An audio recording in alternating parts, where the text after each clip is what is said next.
Welcome. I hope you enjoy the conversation you're about to see between me and another comedian about religion and comedy. These are conversations I'm calling disorganized religion. God bless. And for those atheists out there, may nothing await you after this life. Hey, nerds. How's everybody doing? Another week. It's almost over, this pandemic. Maybe. We'll see what Dr. Fauci, the predictor, says. The groundhog gave us 6 more weeks of winter, so I don't know if he and the Fauci are talking. But another episode of Disorganized Religion. I'm your host, Seth Lawrence, and I am joined this week by a fantastic comedian. I wonder if that bothers her as much as it bothers me when people do that. She hosts 2 podcasts, one with her sister called Just Talkin', and one with a friend of hers called What a Week. Kelly Ryan, everybody. Kelly Ryan, I am so pleased to have you on the podcast. Welcome. Thank you. I am very happy to be here, even if we are thousands of miles apart.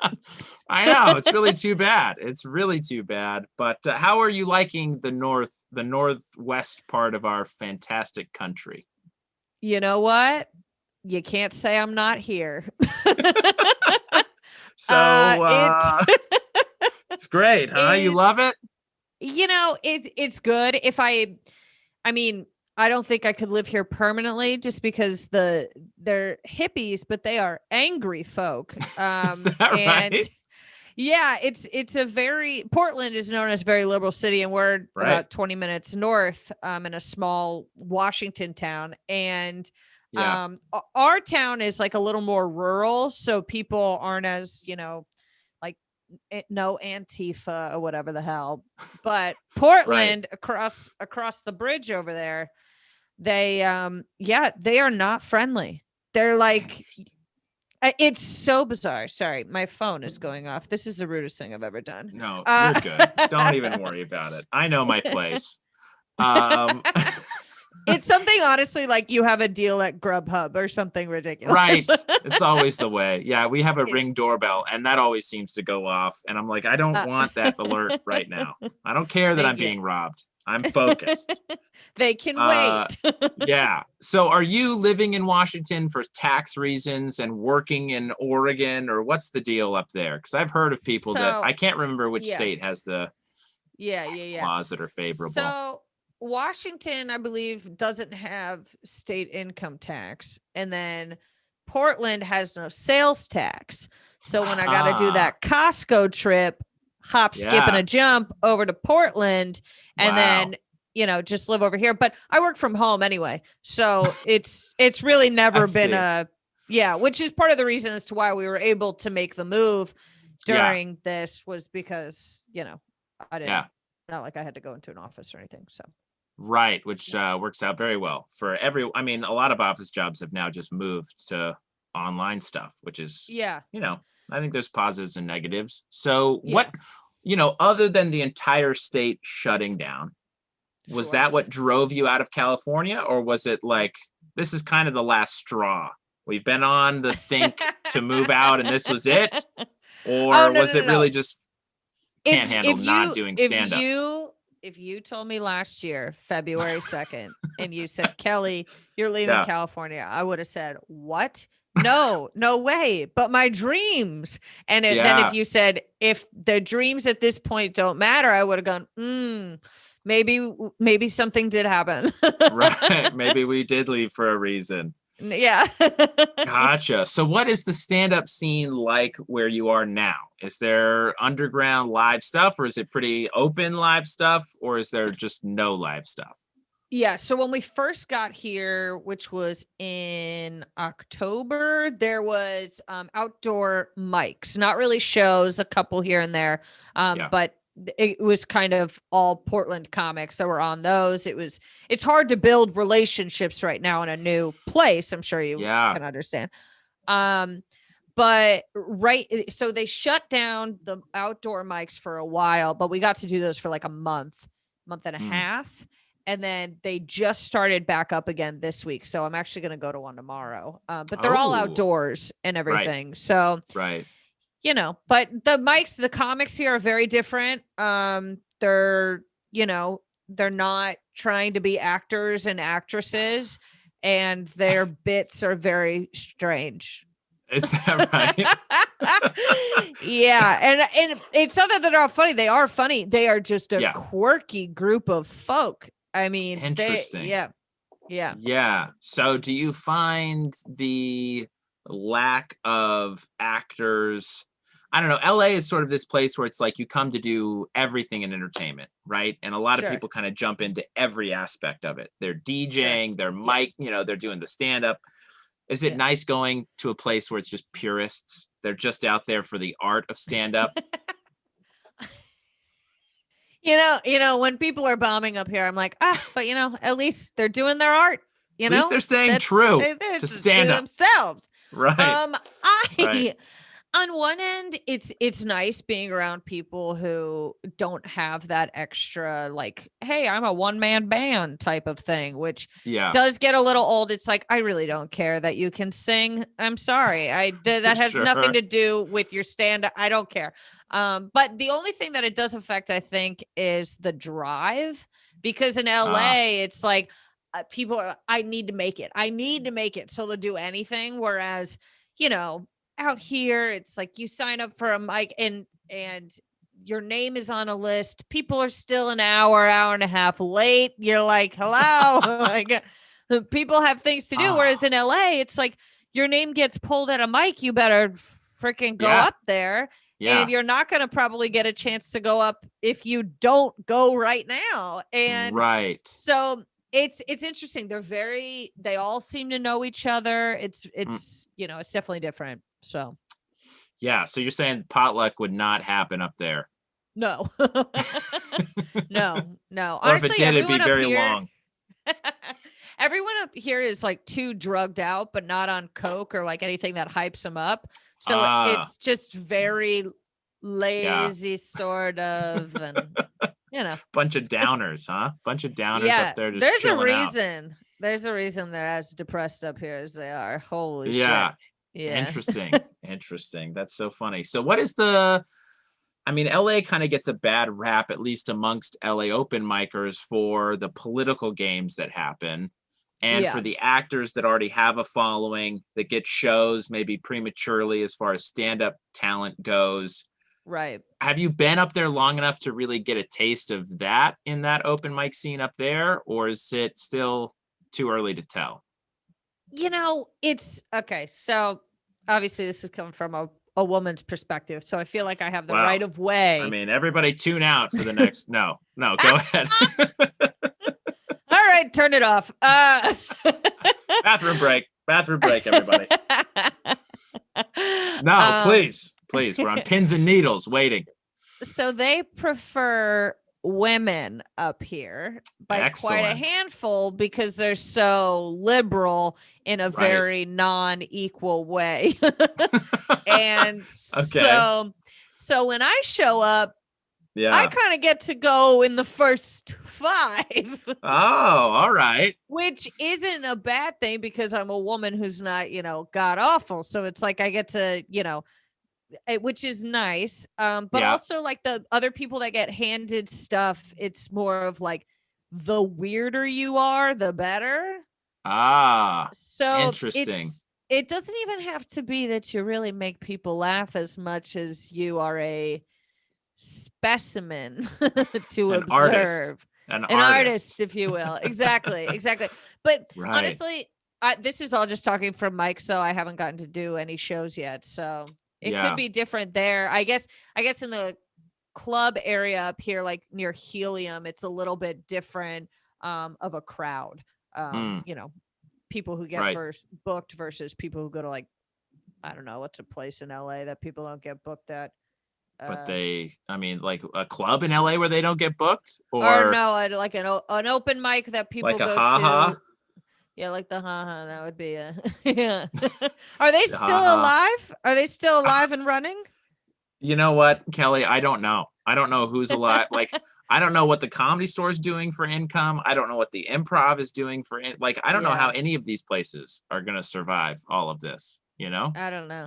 We'll see what institutions survive, but the ha-ha feels like ha-ha feels like it's going to survive because it's the ha-ha.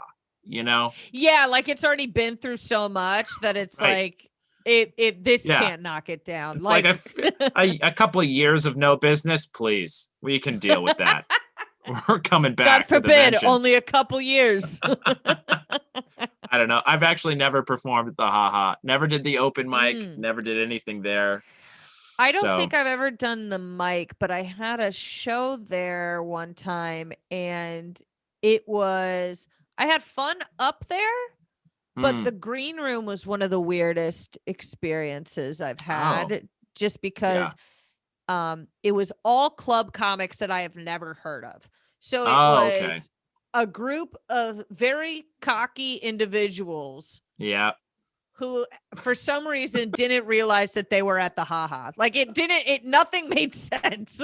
I was like, you do realize there are about 15 people here, right? Guys, everybody. So these were like a bunch of like Midwest road guys that had made it to the Ha, and they were like, we're in Hollywood, baby. This is it. Oh, I wish I would have gotten along with them much better. It was a group of like a collection of individuals who've done, let's say a bringer show at the Comedy Store, my kind of people. Uncle Clyde's Comedy Show at Flappers. It was like that group, but that group which took themselves too seriously, because look, we've all done a fucking couple of Uncle Clyde's. Okay. Right. We've all been there. We've done the bringer shows. Yeah, but I didn't walk around with a crown on my head afterwards. Like... Right. At the Ha green room. I mean, that makes sense. That makes sense. I see what you're saying. Oh, man. So a bunch of me were in the green room hanging out with you. That was the problem. You know what? I looked around and I said, oh, my God, it's like Seth is here 6 times. He's cloned himself for no apparent reason. Okay, how long have you been doing stand-up, Kelly? Oh, shoot. Well, let's see. I started in high school, but I feel like, so I was 17? So, and I did it for a like class type of thing, because so what actually happened was I did my first set at an open mic that was for music at the high school, and I said, can I just talk instead? And they were like, I didn't even know it was called stand-up. I was like, I just need to get something off my chest. Would you mind if I grabbed the mic for a sec? And so I did, and I just started making fun of this popular girl who was kind of a bitch. Interesting. Was she there or no? Yeah, she was there, and you use her name? Yeah, no, I literally pointed at her and I said, so you were just like, this is a roast now. You're being roasted. Let me be clear though. I only advise to do this to people in high school when you have nothing to lose. I had nothing to lose, nothing to really gain either, but it was sure.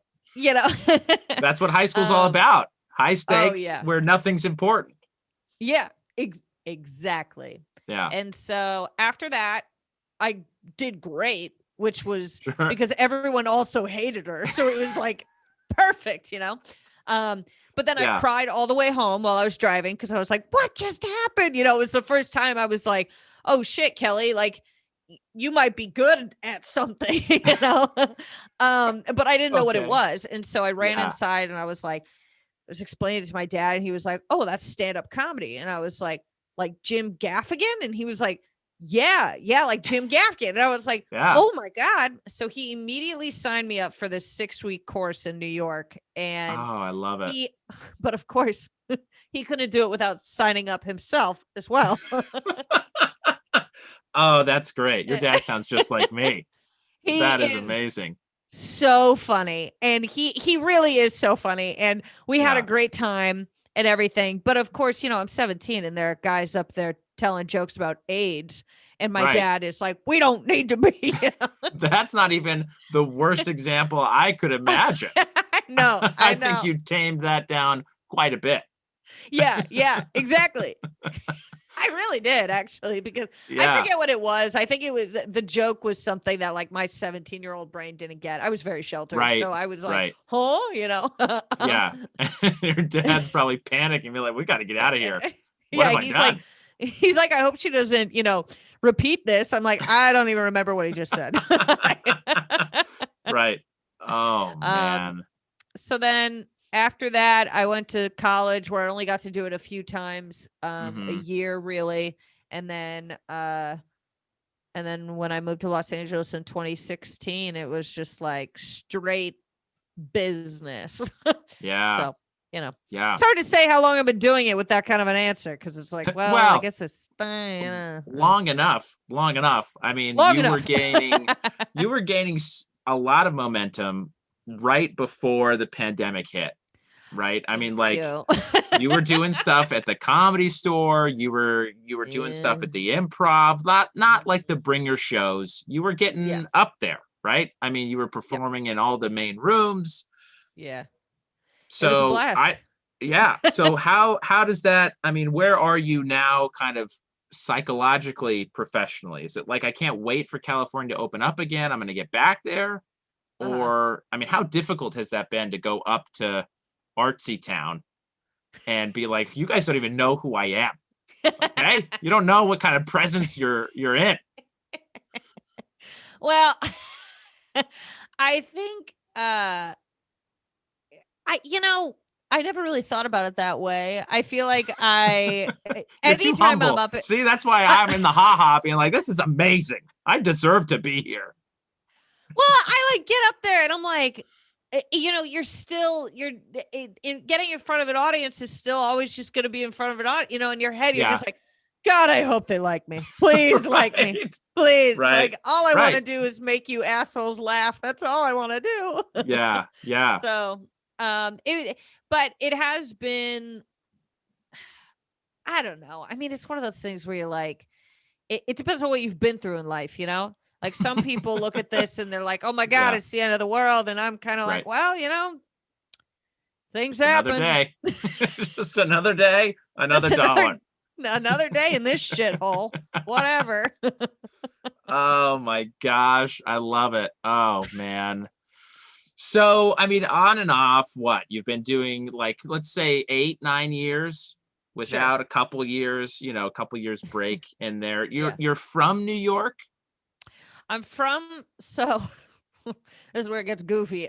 So I was born in Portland. Oh, all right. And then my family moved to Connecticut, and then they moved to Texas, and then we went back to Connecticut, and then I went to school in Texas. So I'm kind of all over the place. Wow. So when you signed up for the comedy class, you were living in Connecticut. Yeah. So it was a 30-minute ride to the train station, then a 45-minute ride to the to New York, and then like a 30-minute sprint from the train station to the class. To the class. Jeez. Yeah. So why all the moving around? Well, in high school, I was convinced that this is gonna sound so freaking stupid. I can't wait. I can't wait for where this might be going. So I did not have a great high school experience. I had a lot of germ issues. I had it was not ideal. And I thought for some reason, all of my problems would go away if I was close or living to a farm. I don't know.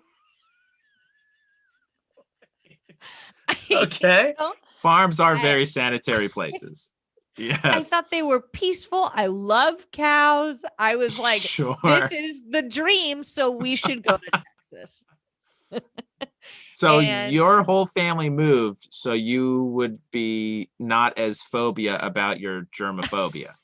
No, so my parents are still in Connecticut, and my sister went to college with me in Texas. And then the back and forth when I was much younger was because half of my family's in Connecticut and the other half's in Texas. So my parents were kind of doing that thing where they were like, where should we live? Type of deal. Yeah. Which family should we pick? Yeah, exactly. And then my cousins in the Northeast ended up being closer in age to us. So they were like, let's have them around their cousins. Yeah. And Gotcha. Man. So, so then, I mean, but question I have for people typically is when they've done stand-up kind of in the New England, especially New York-ish area, why were you motivated to come to LA as opposed to go back, to where it all began officially for you? Yeah. Well, honestly, I really don't like the cold. I don't like it. Fair enough. Yeah. And New York is as expensive as LA is.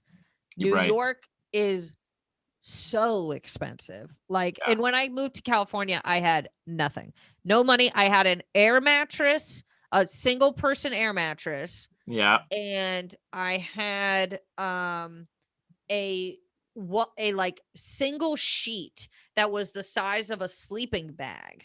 And, like I came with barely enough. And so I think of it and I'm like, you know what, in LA you pulled it off, but I don't think you would have been able to pull that off in New York. There's no way. It would have been a lot colder, that's for sure. Yeah, it would have been a lot colder. I had the same thing to eat every day.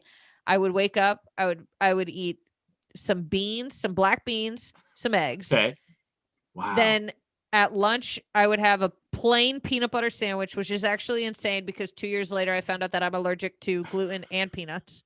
And then, and then at night, I would have pasta and red sauce. And that was it every single day. Wow.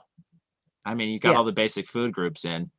Yep. I had $25 a week to spend on groceries. That's crazy. So where was that money coming from? Was that coming from a job you had on this, or...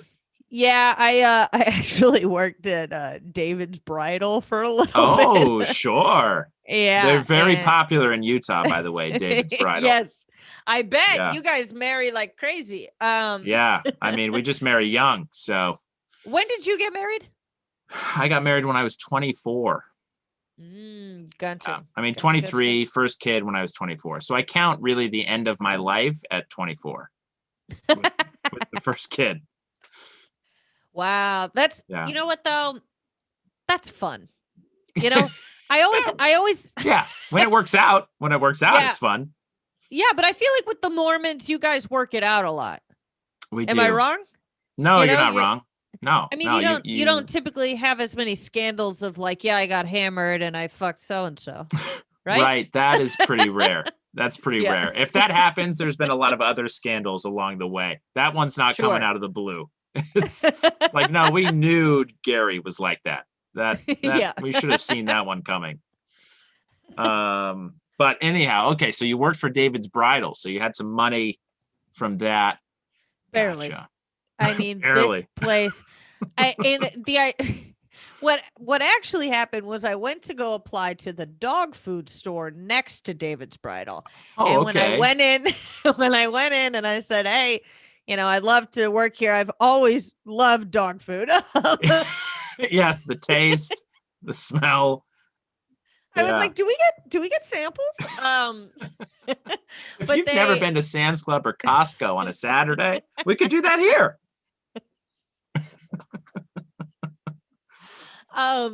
Yeah, so I went there and they were like, we're not hiring. And so I was walking back to my car and I was like, oh shit. And because of course I was like, because at the time when I first moved out here, I was staying with a family in Orange County who was like, we want to help you live your dream. Come stay with us for a few weeks or whatever. Wow. Okay. And they weren't like a crazy, creepy couple. It was totally normal. No, they were a family friend that I had never met before. Yeah. Well, it's better than Craigslist. Yeah. It ended up being a good experience. But after 6 weeks or whatever, they were like, you gotta get out of here. How's that dream coming, Kelly? Because the dream, today I'm gonna go apply to a dog food store and because I love dog food. Yep. And so then David's Bridal was right next to it, and I saw that they had a sign thing for the girl who works at the front desk. And I was like, oh shit, I can do that. Like, are you kidding me? So so I walk in and I'm like, oh, I'm here to, I wanted to apply. And they were like, oh, well, would you have time for an interview? And I was like, yeah, of course, whatever. So we get in the back and they're like, so tell us, why do you want to be an amazing David's Bridal stylist? And I was like, oh dear, we I'm not on the same page, but if that's the job you're offering, then I guess so. I started going on this rampage and I was like, well, you know what? There's something so special about being involved in their special day. I am pulling this out of my ass completely. And they were like, wow, we're so excited. Absolutely. They called me 10 minutes after and they were like, you got the job. And I was like, of course I did, because I'm a liar. But I mean, come on, that's, there's a lot of that in dating and marriage. There's a lot of lying up front. You're perfect for the job. Oh, so I'm the bad guy because no, you're the good guy. Cash. Yeah, they quickly realized that I was not right for the job at all, and and divorced you or what? Oh yeah, that's actually how they do it at David's Bridal. It's not getting fired. It's we're divorcing you. Yeah, and the employment contract comes with a prenup, or how does that employment contract come in? Yeah, exactly. Oh my goodness, that's great. Yeah, it was. So with all of these different backgrounds, okay, wait. So you're at David's Bridal. You get divorced from David's Bridal, and then but you came to LA for stand-up. So David's Bridal was just to keep you alive while you were doing stand-up. Yep. And what did you do after David's Bridal?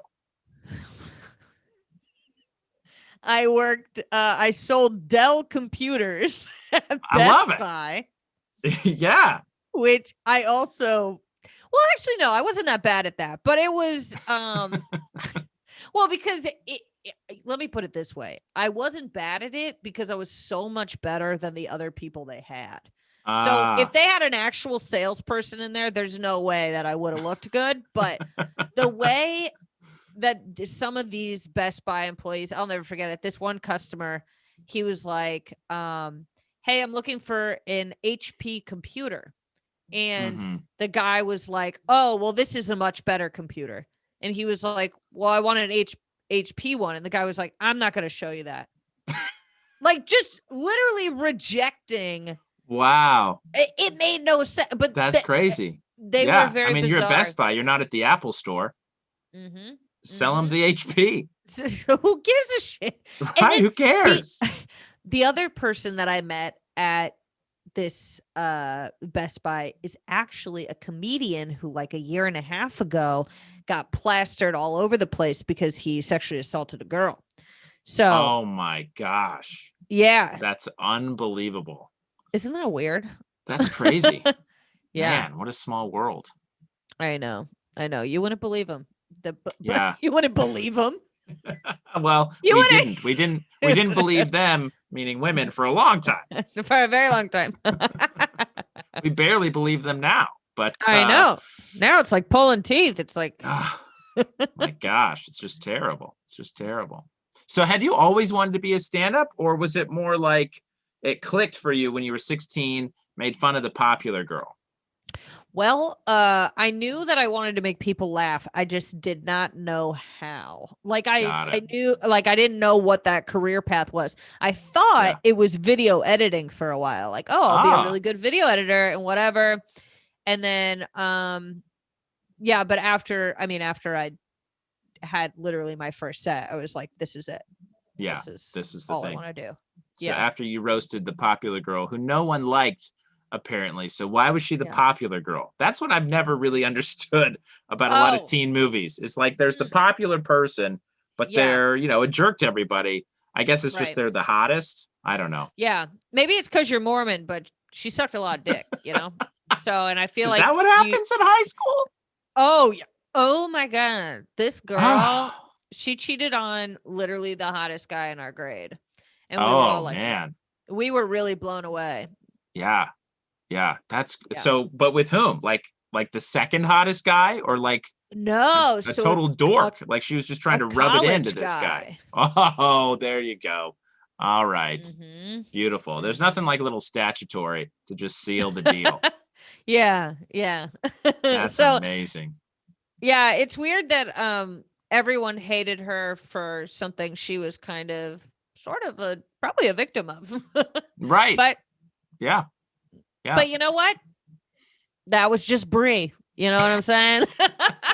Know what you're saying? She might have ended up in Hollywood as well. Different dreams. You never know. You never know. Never know.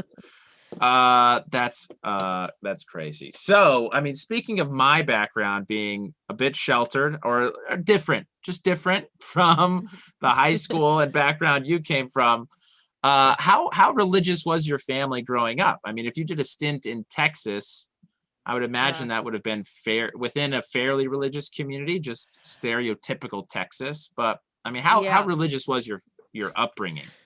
So we went to church every Sunday. But there was always this underlying thing that the three of us, me, my brother, I have an older brother, 2 years older than me. And the three of us were just not taking it seriously. We just couldn't. Sure. I don't know what it was. We could not stop laughing at things that really had nothing to do with the actual religion itself. Like someone that got up on the stage looked ridiculous or something. There was no way for us to concentrate at all. Yeah. Yeah. And my parents, they tried, we had to look nice every Sunday, all that kind of stuff. I had a communion. I had all that kind of stuff. We went to a congregational church where my family in Texas, so some of them were Catholic and then some of them are just like standard Christian, like there's nothing. Okay. So just, we know we believe in Jesus. Yeah. And that's as far as we need to go. Yeah. Yep. Got it. Exactly. Okay. So Congregationalist church is just whatever you are, come as you are, and we'll celebrate, as long I would assume is it's all broad Christianity. Pretty much. Yeah. Okay. Our pastor was a woman named Nairi. Oh. Which she was very, what the weird thing was, she hated animals and she hated kids, which is a very strange. I mean, it's kind of related. It's yeah. I don't understand why you would be a pastor if you didn't like kids, but I mean, maybe she looked at Catholicism and was like, well, we don't want to go too far with it. So. Right, I'm gonna hate them all. I don't want to get near them. I don't want to cause any confusion. I am not even tempted. I actually hate them all. I know. I'm more likely to beat them than anyway. Listen, don't worry, guys. I have it all under control. Yeah, she was very interesting. She yelled at me one time because I went into her office and I was playing with the phone. When you're a kid, you're just picking things up. Right. I mean, how old were you? I could understand if you're 18 and you're hello, I'm the pastor. Right. I think I was 9 or 10. Yeah. And I was just, just goofing around. And she got so mad. She was like, that's not your phone. And I'm like, no shit, it's not my phone. What? Yeah, obviously. But my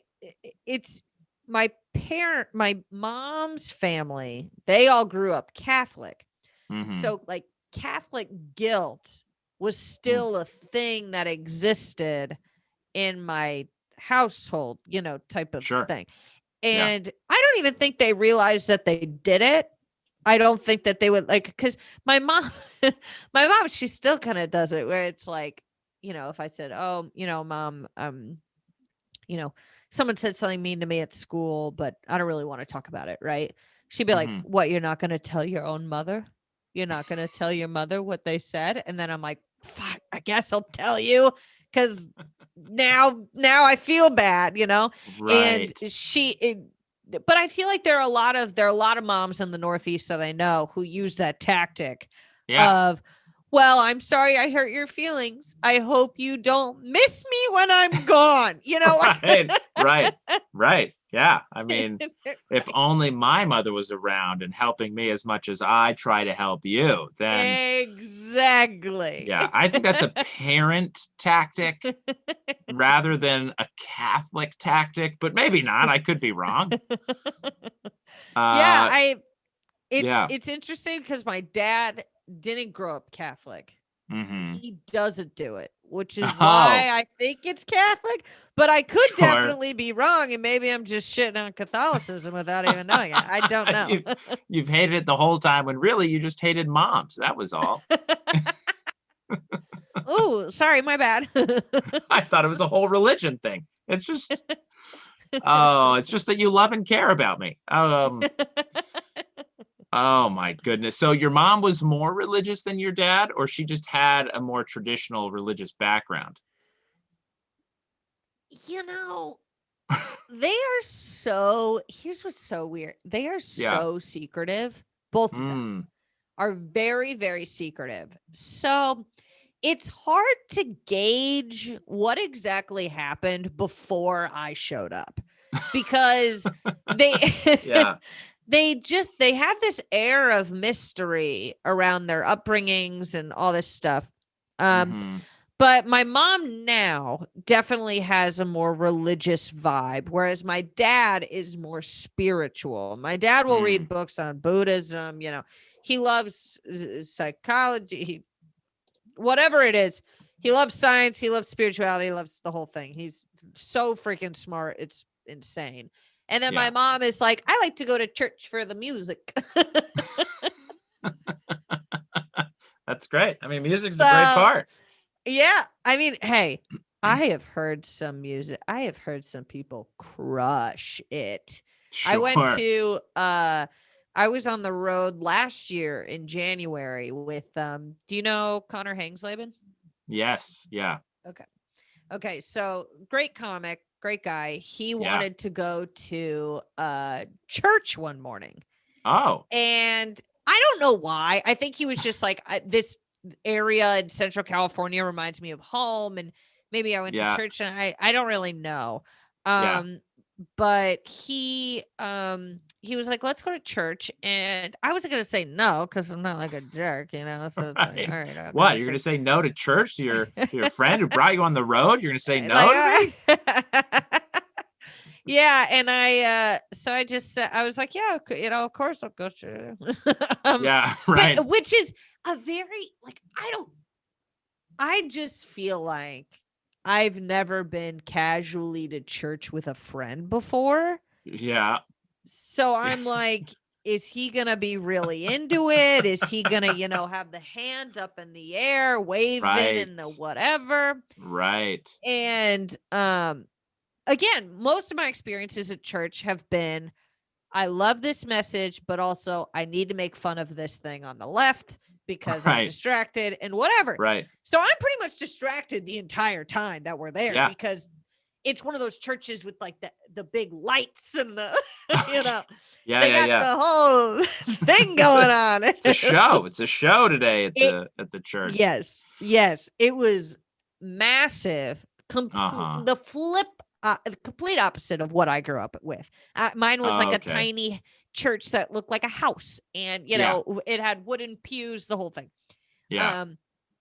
And he was like digging it, the whole thing, and which is great. I'm like, cool, because God forbid you bring me to church and we both are like, this sucks, You're like, oh, that was a terrible idea. This is a bad sermon, the whole thing. But he loved it. I thought that there was, some stuff where I was like, did we have to, as the guy running the show, would I make a Me Too reference? Probably not.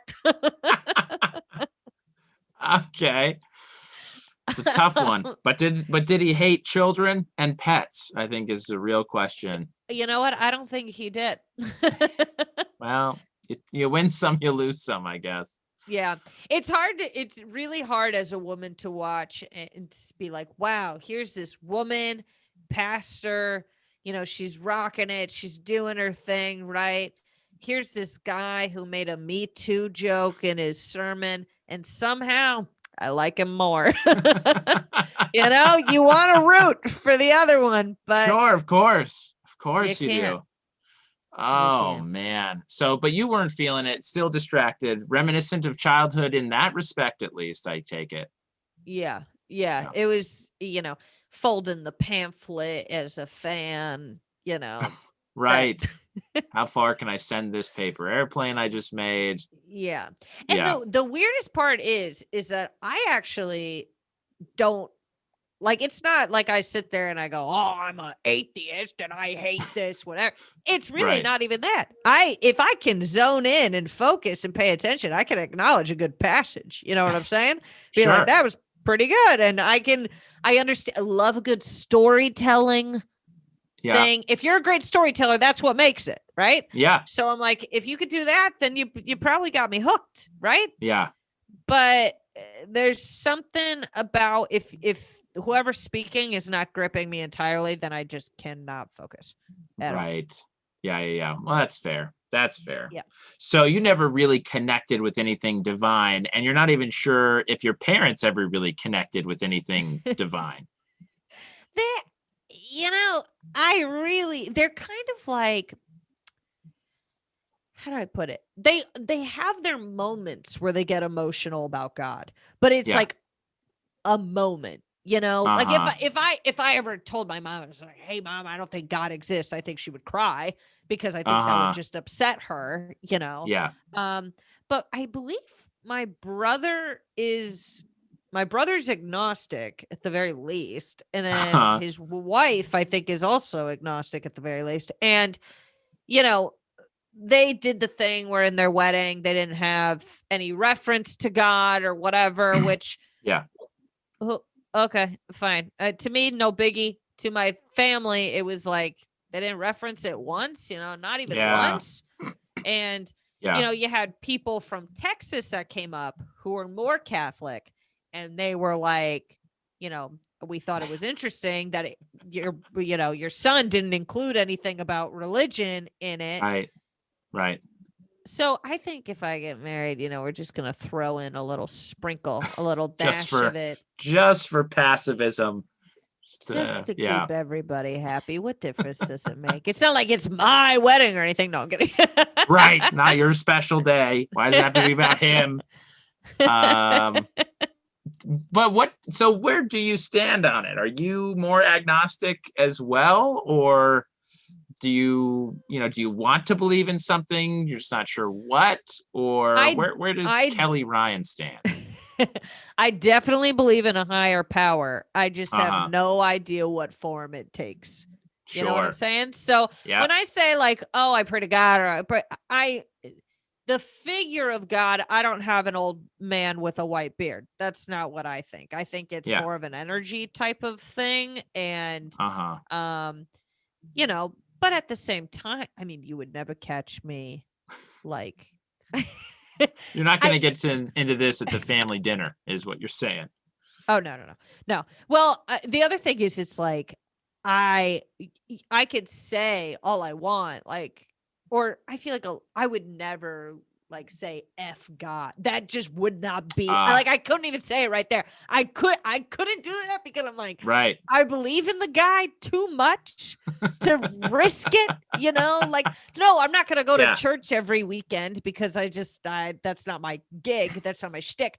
But I think if you find an hour a week to do something that you find spiritually good for you, like for me, it's writing, writing, not necessarily stand up, but like short stories and other stuff like that, where I feel like I'm in a different zone. You know what I'm saying? Like, and no, that's not the same as going to church, but I feel like I'm, you light some candles, you know what I'm saying? Put on some music. But recharge the batteries a bit. Exactly. But I definitely do think there's something there. It just doesn't make sense to me. Where would all this come from? You tell me, Seth. Where did all of this come from? Well, it came from God. Heavenly Father, Heavenly Mother. They created us. They created the earth. They set us down. I could go on, but I know where it all came from. But anyway. Gotcha. So what do you think happens after this life? Where do we go? Do you believe in like a heaven, or do you believe in more unison with this energy force you think of? Part of me hopes that you come back as another animal or something. That's the hope. I think that'd be fun. Gotcha. Yeah. But I do I don't know if I believe in. Here's the deal. So some people live very the idea that there will be an afterlife, right? So they're kind of like, I gotta do what I can so that after this I'm set up good. Yeah. And then the other half of me is like, well, if I am just 6 feet under at the end of this, am I gonna be like, why did I why did I work so right? Right. But I think that you often in life get indicators of whether or not you're doing well and making a positive difference. I think you get those reminders throughout your life where, like, if you can't be that confused if you're on, your last seconds going, which one am I going to get? And you've been like a murderer your whole life. You can't be like, oh, well, I hope. Like, you're going to have an idea of where you're going to go. I feel like. Right. And I think I'm pretty well. I don't want to brag, but I think. I mean, you seem like a good person to me. So. Well, thanks. Yeah. I do my best. I think that a lot of it is intentions too. So, some people, because I've heard, some people when they cheat on their spouse, it's like, yeah, that's technically a thing that people go, oh, you're going to hell for that, but. Then they explain it and they're like, well, he would verbally abuse me and whatever. And you're like, oh, well, no, I'm on your side. It's kind of a gray area. You're fine. Yeah. Yeah. So, no, I do think there is that question of, heaven or hell is, I think, a very gray, blurry one and personal, like you say, right? I think we deep down kind of know. Yeah. I'm probably okay, or I should probably improve some things about myself. Yeah. I do think that if I do get in, like if it's that kind of a process where you're like waiting in line or whatever, maybe I'll get a talking to. You get passed to heaven. You get a little audition, a showcase set. God's like, funny, you're going. Yeah. Like I feel like in heaven, maybe I'm not on main stage. Maybe I'm in belly room with some other people who are just okay, but didn't deserve hell. Right. But the OR is not bad. Yeah. Not bad either. Oh my gosh, that's great. So how do you think you get these, I guess signals from whomever that, you're doing well or you're doing bad? You talked about kind of this feedback mechanism. Yeah. What is that for you? Is it feelings, or is it like good karma, in the kind of colloquial sense of like, oh, well, this good thing happened to me, I must be living well? I think that there have been certain things that I've gotten quote unquote lucky on, or where I'm like, somebody was looking out for me. Somebody was making sure that I, got home safe, or that I whatever. Sure.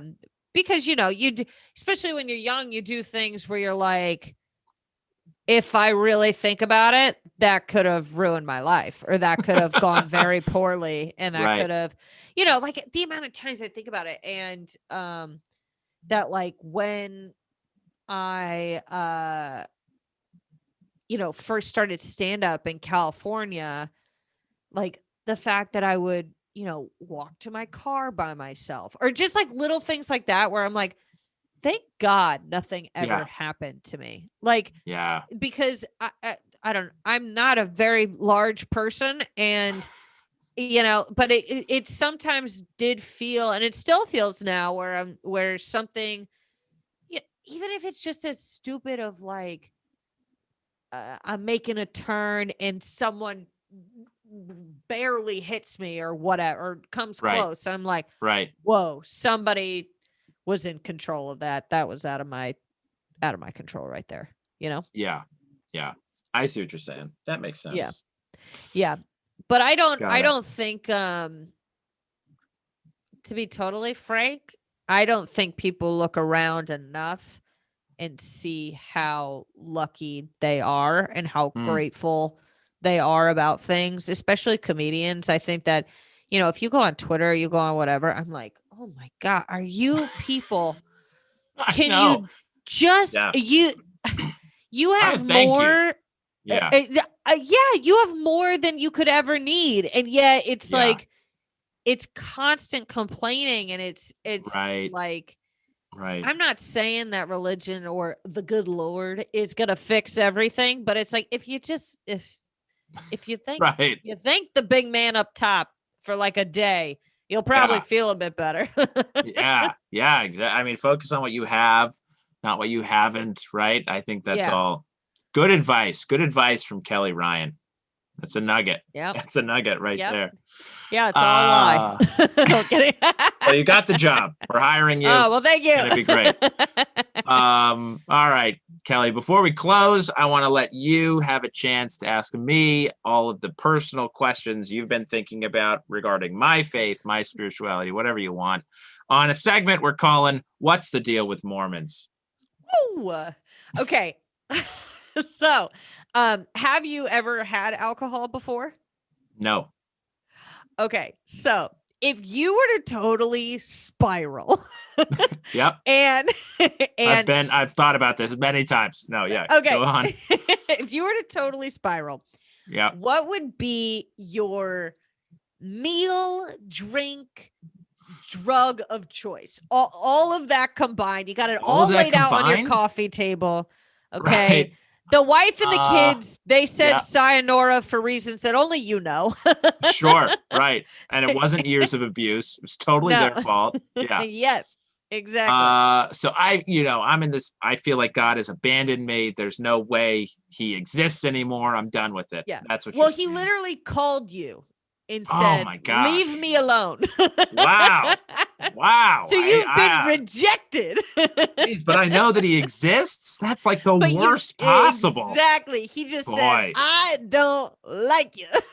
Wow. I mean, that's basically against my religion. But let's just hypothetically say. Hypothetical completely. What happened. I've had my fate sealed in the lowest circle of hell, is what you're saying. They actually put out posters of your face everywhere saying God hates this guy. Yeah, God doesn't want him. Right. Man, so this is what I spent some of high school health doing, which was reading about the drugs and the side effects and the, all things LSD. That was what I picked every time I took a health class. I would do LSD. Gotcha.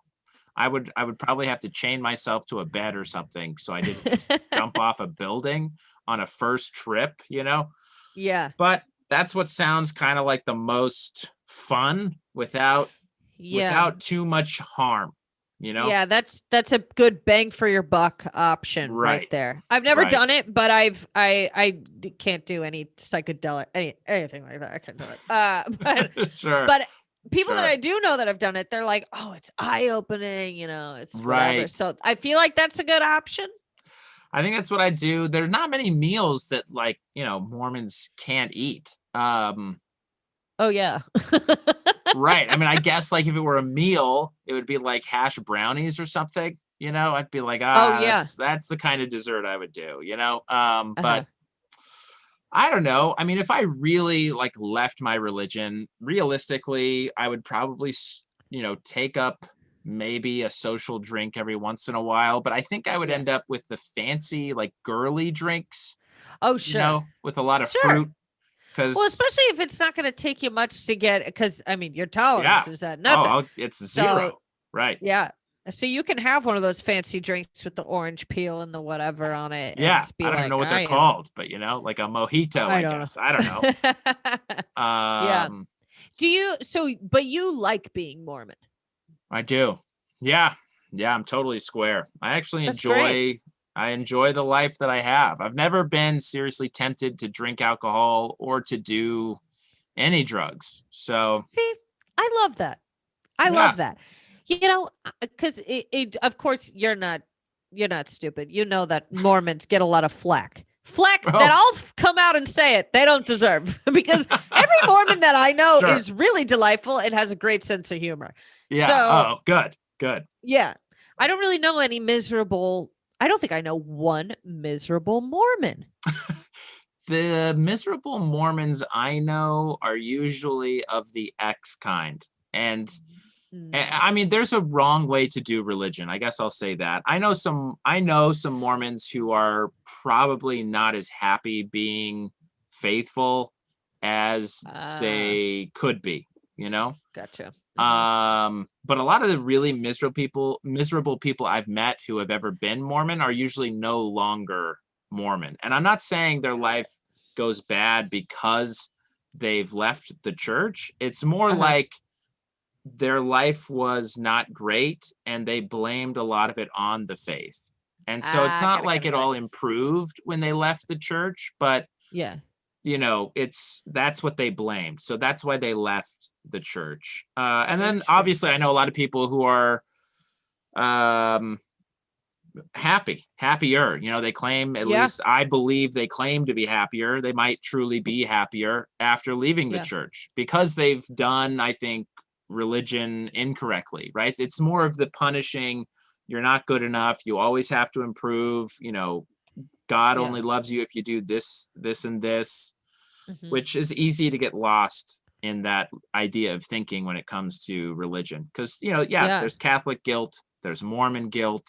If you deal with a God that you're worried about judging you, there's going to be guilt. Be a little guilt. Yeah. Okay, I have one more question. Yeah, go for it. Okay. So you know how Mormon gentlemen will go around with the black tie, right? Okay. You're talking about the missionaries. The missionaries. Yeah. Right? Yeah. Okay.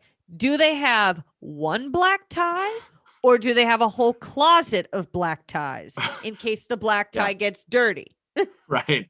Well, I think the black tie is more of a stereotypical portrayal. When I was on my mission, I did not have a single black tie. I had a bunch of quite ugly polyester ties. Really? Yeah. Yep. Was that like a way that you could, can you gain status by like having like what kind of tie you have?